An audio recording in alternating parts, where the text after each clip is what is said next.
అవును బాస్, ఆ రంగయ్యని మీరు ఎలాగైనా రక్షించాలి. అసలు ఆ రంగయ్య ఎవరు? మా ఇంటి దగ్గర ఉండే టాక్సీ డ్రైవర్. మనిషి ఎంతో మంచివాడు, అమాయకుడు. చెయ్యని నేరానికి అన్యాయంగా జైలు పాలయ్యాడు. అతని మీద ఆధారపడ్డ అతని కుటుంబం అంతా చాలా బాధపడుతున్నారు. బాస్, మీరు ఎలాగైనా రక్షిస్తే వాళ్ళ కుటుంబానికి సాయం చేసిన వాళ్ళు అవుతారు. అలాగే సీత, ఈ కేసు నేను టేకప్ చేస్తాను. నేరస్తుల్ని శిక్షించడమే కాదు, అమాయకుల్ని రక్షించడం కూడా న్యాయవాదుల బాధ్యత, కర్తవ్యం. It's my duty. రంగయ్య, తప్పు చేయని వాడు దేనికి భయపడక్కర్లేదు. నీకు జరిగింది ఏమిటో చెప్పు. చెబుతాను బాబు, చెబుతాను. బెస్తపేటలో ట్యాక్సీ పెట్టు కూర్చున్నాను. ఇంతలో పెద్ద మనిషి చేపల గంప డిక్కీలో పెట్టించి ట్యాక్సీ ఎక్కి కూర్చున్నాడు.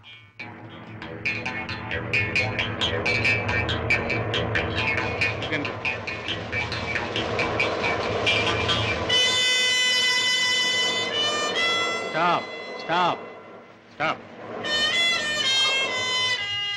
వెనకాల డిక్కీ తెరు.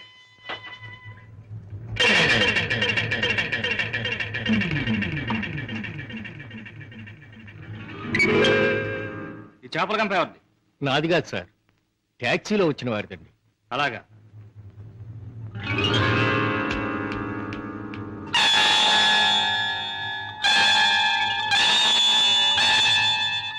ఏరా, చాలా తెలివి మీరిపోయారా మీరు?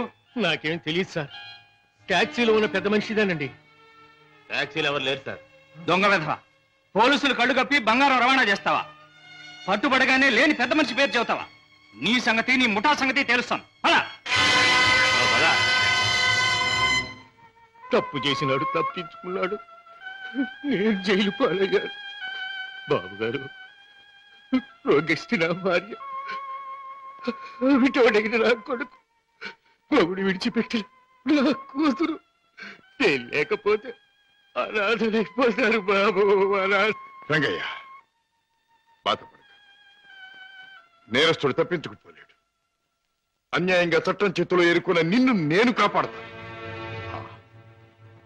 నీ ట్యాక్సీలో ఎక్కిన మనిషి ఎలా ఉంటాడు, ఏమేం మాట్లాడాడు, అవన్నీ చెప్తావా? ట్యాక్సీ వస్తావా? నా పేరేం ట్యాక్సీ కాదయ్యా. నీ పేరు ఏంటో తెలుసుకునే టైం లేదు నాకు. వస్తావా లేదా? అయ్యయ్యో, ఉండవయ్యా, రావటానికే కదా ఉన్నాం. అయితే మీరు ఆ బొట్టు తీసుకెళ్ళి దిక్కులు పెట్టు.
రేయ్, నీలాంటి దేశద్రోహులు చట్టం నుంచి తప్పించుకోలేరు. నీలాంటి దుర్మార్గులు ఈ స్మగ్లింగ్ నేరాలు చేస్తూ ఉంటే పాప అమాయకులు శిక్షించబడుతున్నారు. నువ్వు చేసిన వెధోపరికి పాప టాక్సీ డ్రైవర్ జైలు పాలయ్యాడు.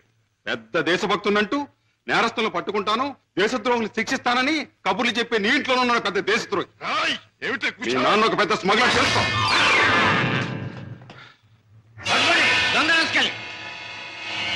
మా నాన్న స్మగ్లరా?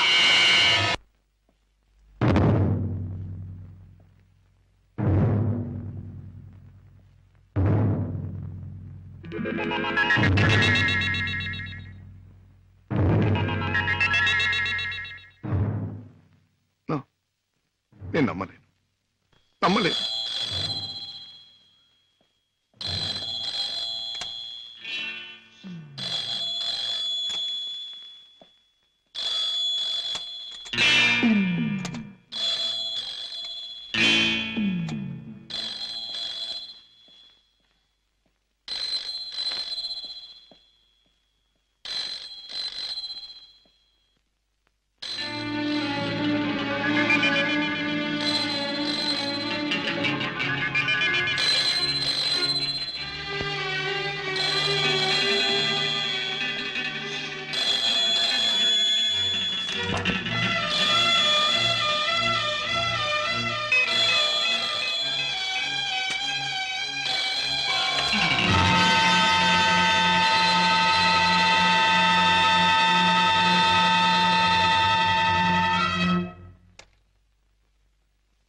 లండన్ లో విలువ కట్టిన వజ్రాలను మళ్ళీ నువ్వు ఒకసారి చూడాలని అవతల స్మగ్లర్స్ అడుగుతున్నారు.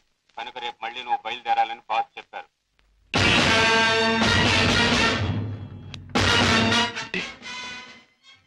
నేను విన్నది నిజమేనన్నమాట. Daddy is smuggler. Daddy is criminal.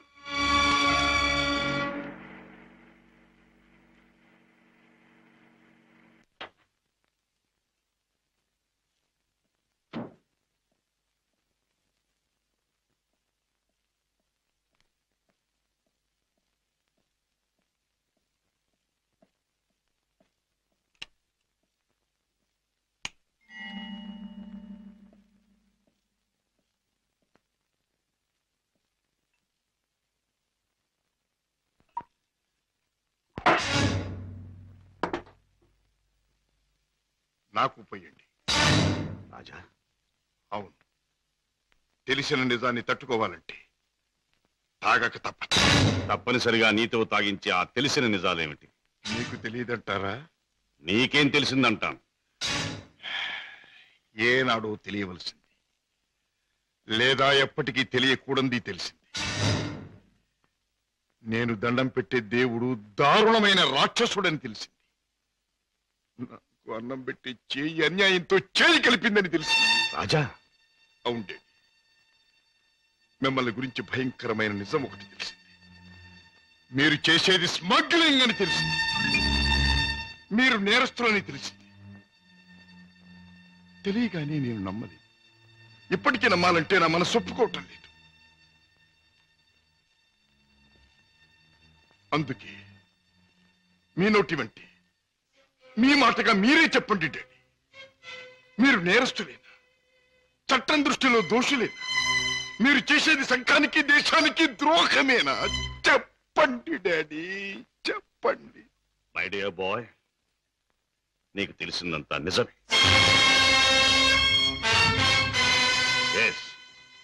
ఇన్నేళ్ళు ఈ నిజం నీకు తెలియకూడదని తాపత్రయపడు. కానీ తప్పుని నిప్పుని ఎంతో కాలం దాచలేమని ఇప్పుడు అర్థం. రాజా, నేను పట్టుబడిన నేరస్తు. నేను చేసేది చట్టానికి వ్యతిరేకమైంది. అంటే ఇంతకాలం మీరు నాకు పెట్టిన అన్నం, నేర్పించిన చదువు, ఏర్పరిచిన సౌకర్యాలు, తీర్చిన సరదాలు అన్నీ అన్యాయపార్జనతో సమకూర్చినవి, అంతా పాపిష్టి సొమ్ముతో తెచ్చినదేనా? డాడీ, దౌర్భాగ్యపు డబ్బు కోసం, అస్థిరమైన ఐశ్వర్యం కోసం మీరు అవినీతికి దిగుదారా? లేదు లేదు, డబ్బు మీద ఆశతో, సంపద మీద వ్యామోహంతో కాదు నేను ఈ దారి పట్టాను. కట్టుకున్న మనిషి మీద ప్రేమతో, కన్న బిడ్డ మీద మమతతో తప్పనిసరి ఈ తప్పు దారి పట్టాను. డాడీ, పసివాడిగా ఉన్నప్పుడు నీకు పాలు లేక, జబ్బుతో మంచంలో ఉన్న మీ అమ్మకు మందు లేక, నిరుద్యోగిగా ఉన్న నాకు వేరే దారి లేక వీధిన పడ్డాను. మానవ అభిమానం విడిచి తెలిసిన ప్రతివాడి ముందు చెయ్యి చాపాను. నా భార్యా బిడ్డలను రక్షించమని అడిగాను, అర్థించాను, ప్రార్థించాను. కానీ ఏ ఒక్కడూ పట్టించుకోలేదు. మనిషికి మనిషి సాయపడని ఈ లోకంలో సాయపడేది మనిషి సృష్టించిన డబ్బే. నా భార్యా బిడ్డలు బ్రతికించుకోవడం కోసం, ఆ డబ్బు కోసం జీవితంలో మొదటిసారిగా తప్పుదారి తొక్కాను. ఆపై నా పిల్లల్ని పెంచుకోవడానికి, 2 పూట్ల అన్నం పెట్టుకోవడానికి అరణ్యం లాంటి ఈ లోకంలో ఆ తప్పుదారి నాకు తప్పలేదు. Those unavoidable circumstances have driven me to this state. Daddy, ప్రతి నేరస్తుడు తాను చేసింది న్యాయమని చెప్పుకోవడానికి తగినంత కారణం ఉండొచ్చు, కథ ఉండొచ్చు. కానీ ఎంత మాత్రాన అతను చేసింది నేరం కాకపోదు. రాజా, కన్నబిడ్డలకి తిండి పెట్టడం కోసం ఒక జంతువు మరొక జంతువుని చంపుతుంది. దాని సృష్టి సహజం అంటాం. వాటికున్న ప్రేమానురాగాలు మనుషులకు ఉండకూడదంటావా? ఆ ప్రేమానురాగాల వల్ల చేసే పనిని తప్పంటావా? ప్రేమానురాగాలు ఉండొచ్చు, కానీ జంతువుల కంటే మనుషులు ఎన్నో వేల రెట్లు గొప్ప ప్రాణులు కనుక ధర్మం, న్యాయం సంగతి కూడా ఆలోచించాలి. అయితే ఒక తండ్రిగా నా బిడ్డల్ని నేను రక్షించుకోవటం నాకు న్యాయం. వాళ్ళ కోసం ఏ పని చేసినా అది నాకు ధర్మమే. డాడీ, మా మీద మీకు గల ప్రేమ మిమ్మల్ని నేరస్తుడిగా మార్చినందుకు నేనెంతో జాలిపడుతున్నాను. ఇంతకాలం ఆ పాపిష్టముతో మమ్మల్ని పోషించే కంటే ఆనాడే మా ప్రాణం తీసినా బాగుండే. రాజా, నువ్వు ఒక బిడ్డగా తండ్రి అయి ఉంటే ఈ మాట అనలేకపోయేవాడు, ఆ పని చెయ్యలేకపోయేవాడు. డాడీ, బిడ్డని చెప్పలేకపోతే నేనైనా చచ్చిపోయేవాడిని, కానీ మీలా తప్పులు మాత్రం చేసేవాడిని కాదు. ఇంతకాలం ఈ పాపిష్టి సొమ్ము తిన్నానంటే చచ్చా నా మీద నాకే అసహ్యం వేస్తుంది. అన్యాయపార్జనతో న్యాయవాద వృత్తి చదివానంటే నా మీద నాకే కోపం వస్తుంది. ఇంట్లో నేరస్తుని ఉంచుకుని బయట నేరస్తుని విచారించి జైలుకి పంపుతున్నానంటే నా మీద నాకే no no no no no I can't stay here for a minute. నేను ఇంట్లో ఒక క్షణం కూడా ఉండదు. రాజా, రాజా, ఒక్క మాట. ఆడపిల్ల కన్నవాళ్ళని వదిలిపెట్టి వెళ్ళడం సహజం. కానీ కన్న కొడుకు కడదాకా కన్నవాళ్లతోనే ఉంటాడు. పోయాక కాటిదాకా సాయం వస్తాడు. కొరివి పెట్టి సాగనంపుతాడు. ఆశతో నీ మీదే ప్రాణాలన్నీ పెట్టుకున్న ఈ డాడీని అర్ధంతరంగా ఒంటరిని చేసి వెళ్ళిపోతావా? డాడీ, నేను వెళ్ళిపోతున్నది అన్యాయపాలయం లాంటి ఇంట్లో నుంచి, చట్టాన్ని వ్యతిరేకించిన ఒక నేరస్తుడి నుంచి. అంతేకాని మా డాడీ మనసులో నుంచి కాదు.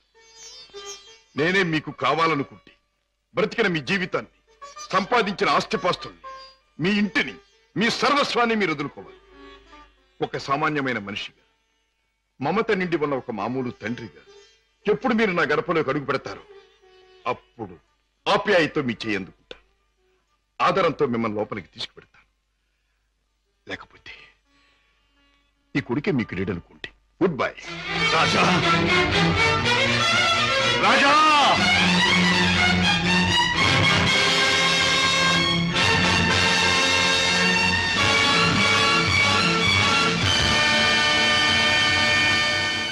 రాజును చెప్పేది మీ నాన్నగారు స్మగ్లర్స్ బుట్టాకు సంబంధించిన వారా? అవును సీత, ఈ విషయం నాకు తెలియకుండా నా ప్రాణం పోయినా బాగుండేది. నాది గొప్ప పుట్టుకని, నా తండ్రి ఒక గొప్ప వ్యక్తి అని గౌరవంగా తలెత్తుకు తిరిగిన నేను ఈ నిజం లోకానికి తెలిస్తే తల వంపులు కావాలి, లేదా తల వంచుకు చావాలి. బాధపడకు రాజా. సీత, మగవాడిగా నాకేం పర్వాలేదు. కానీ డాడీ నేరస్తుడనే విషయం నా చెల్లెలికి, ఆమె భర్తకి తెలిసిన రోజున ఆమె కాపురం వల్ల కల్లోలమవుతుంది.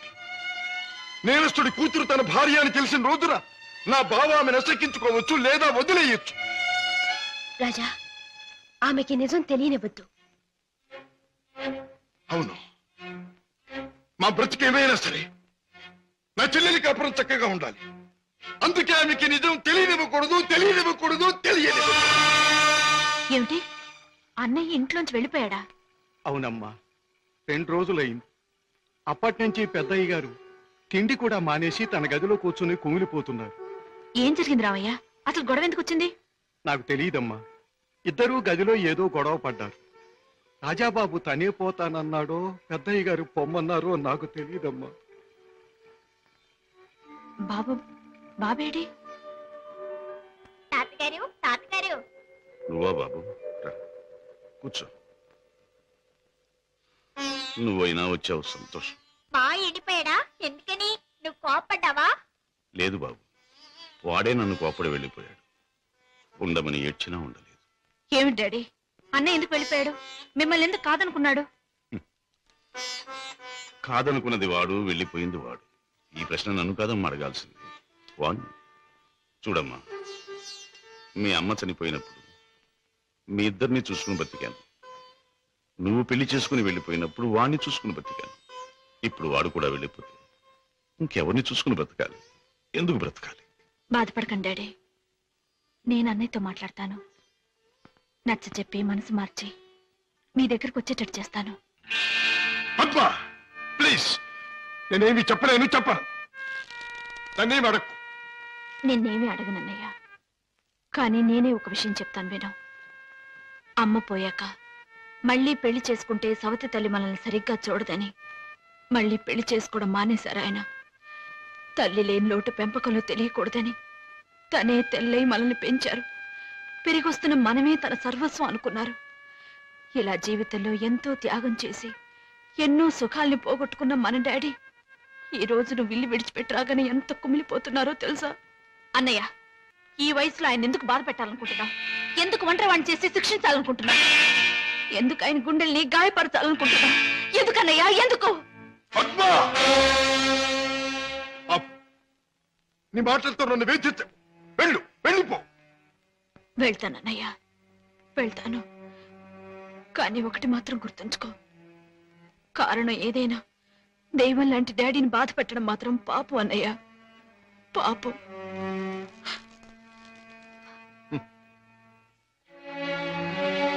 చెల్లెమ్మ, నన్ను పాపి అన్నావు, నేను చేసింది తప్పు అన్నావు. అయినా మరేం పర్వాలేదు. శివుడు విషాన్ని కక్కకుండా మింగకుండా ఎందుకు గొంతుకులో దాచుకున్నాడు? అది మాత్రం గుర్తుంచుకో. వెళ్ళమ్మా, వెళ్ళు. అవును డాడీ, ఎంత అడిగినా వెళ్ళిపోవడానికి కారణం మాత్రం అన్నయ్య చెప్పలేదు. కానీ ఎట్టి పరిస్థితుల్లోనూ ఇక్కడికి రానని ఖచ్చితంగా చెప్పేశాడు.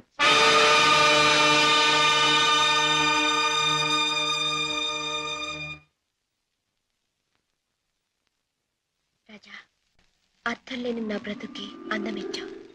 నిన్ను కలిసాకే నా జీవితం ఎంతో మధురంగా మధురంగా.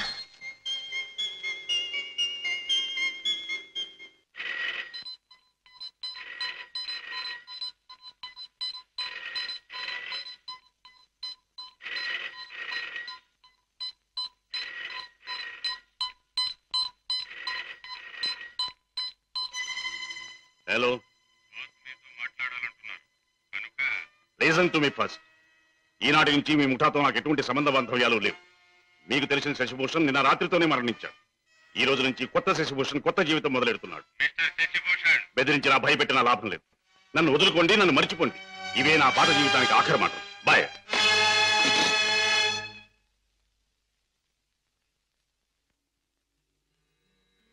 రామయ్య, అయ్యగారు, ఆ వెలుగు చూసావా రామయ్య?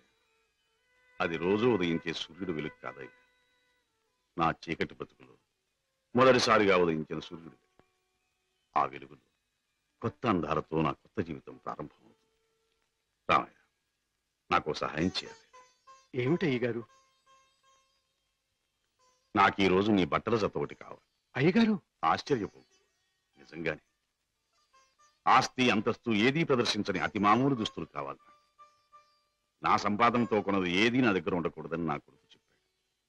అందుకే నీ దుస్తులు నాకు, అవి ధరించి అతి సామాన్యమైన మనిషిగా నా కొడుకు దగ్గర పెడతాను. అలాగే అయ్యగారు.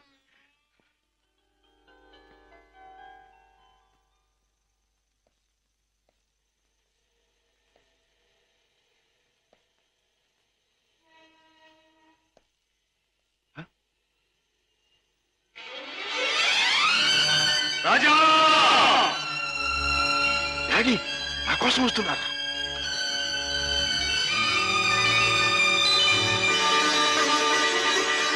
Daddy Raja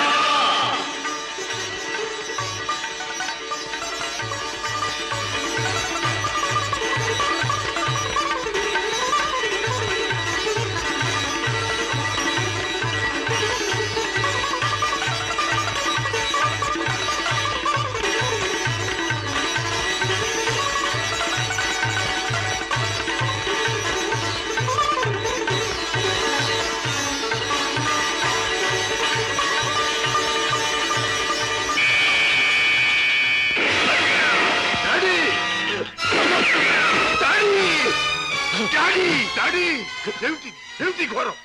my dear son, దారి తప్పిన మనిషి ముగింపు ఇలా దారుణంగా ఉంటుందని నాకెప్పుడో తెలుసు. డాడీ రాజా, జీవితంలో అన్నీ పోగొట్టుకున్నవాణ్ణి, నాకు మిగిలిందల్లా నువ్వు ఒక్కడివి. నీకు దూరమై ఒంటరిగా బ్రతకడం కంటే మంచివాడుగా మారి ఇలా మరణించడమే మంచిదనుకున్నా. డాడీ ఎవరు ఎవరు మిమ్మల్ని దెబ్బతీసింది ఎవరు? నా మాటలు విని మారిపోయి వస్తున్న మిమ్మల్ని చంపడానికి ప్రయత్నించింది ఎవరు? ఎవరు డాడీ ఎవరు? చెప్పలేను. రాజా రాజా, మొదటిసారిగా మీకోసం నేను తప్పు చేశాను. ఆ తరువాత మిమ్మల్ని చంపుతామని బెదిరించి నా చేత వాళ్ళు తప్పులు చేయించారు. మీకోసం, మీ మంచి కోసం అడ్డదారి నడిచిన నేను అన్నీ మర్చిపోవాలని తాగుడికి దగ్గరయ్యాను, బిడ్డలకు దూరం అయ్యాను. ఇప్పుడు ఇలా వెళ్ళిపోతున్నాను. అలా అనకండి డాడీ. అన్యాయంగా మిమ్మల్ని అంతం చేయడానికి ప్రయత్నించిన ఆ మనుషులెవరు? వాళ్ళంతా నేను చూస్తాను. చెప్పండి daddy. No no, I won't tell you daddy. Raja, సుఖంగా బ్రతకవలసిన నువ్వు ఆ రాక్షసుల జోలికి పోయి ప్రమాదం తెచ్చుకోవటం నేను సహించలేను. రాజా డాడీ, రాజా, నిండు మనసుతో ప్రేమించే కన్న కొడుకు చేతిలో కన్ను మూయటం కంటే నాకు వేరే అదృష్టం ఏం కావాలి? డాడీ. ఏం కావాలి? Daddy, good bye my son. Daddy.